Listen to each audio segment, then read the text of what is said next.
Info urgente et importante. Donald Trump annonce un cessez-le-feu de 2 semaines avec l'Iran dans un tweet publié sur son compte officiel, sur sa propre plateforme Truth Social, comme vous le voyez à l'écran. Aujourd'hui, mardi 7 avril 2026, le président américain annonce l'annulation du bombardement de l'Iran et de ses installations énergétiques, stations d'eau, centrales électriques, champs de gaz et ponts, alors même qu'il promettait auparavant d'anéantir toute la civilisation iranienne.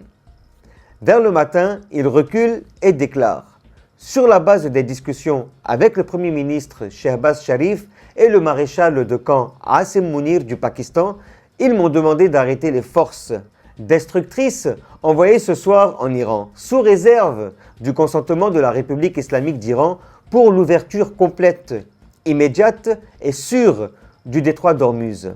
J'accepte de suspendre les bombardements et l'attaque contre l'Iran pendant 2 semaines. Ce sera un cessez-le-feu des 2 côtés. La raison est que nous avons déjà atteint et dépassé tous les objectifs militaires et nous sommes encore très loin d'un accord final sur la paix à long terme avec l'Iran et la paix au Moyen-Orient. Il ajoute ensuite un point très important. Nous avons reçu une proposition en 10 points de l'Iran que nous considérons comme une base pratique pour la négociation. Selon lui, un accord serait trouvé sur presque tous les points de discorde entre les États-Unis et l'Iran. 2 semaines serviraient à finaliser cet accord. Les grandes questions soulevées. Cessez-le-feu total ou partiel? Est-ce la fin de toutes les frappes, y compris sur les installations civiles, ou seulement une pause ciblée?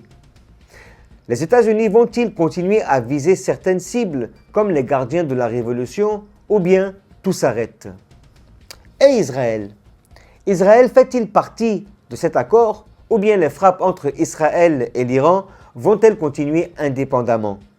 Les 10 points de l'Iran, s'agit-il des mêmes conditions évoquées par Reuters, ouverture du détroit d'Ormuz, fin de la guerre, garantie de sécurité, levée des sanctions, reconstruction? Si ces conditions sont acceptées, cela poserait la question d'un possible recul stratégique américain. Le titre vient d'être publié. Dans les prochaines heures, l'Iran a confirmé, Israël n'est pas content et même pas satisfait, les médiateurs peuvent clarifier les termes réels. Ce sont des heures décisives. En conclusion, Trump annonce un cessez-le-feu. Mais tant que toutes les parties ne s'expriment pas, les zones d'ombre restent énormes. Les 3 questions doivent être clarifiées rapidement pour comprendre si on se dirige vers une vraie désescalade ou simplement une pause stratégique avant une reprise des tensions.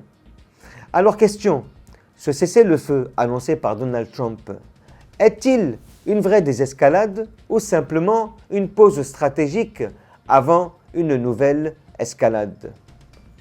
Enfin bref, si vous n'êtes pas encore abonné, merci de vous abonner à ma chaîne afin de me donner plus de force, de me dire en commentaire ce que vous pensez par rapport à cette situation que je trouve quand même surprenante parce que je ne m'y attendais absolument pas.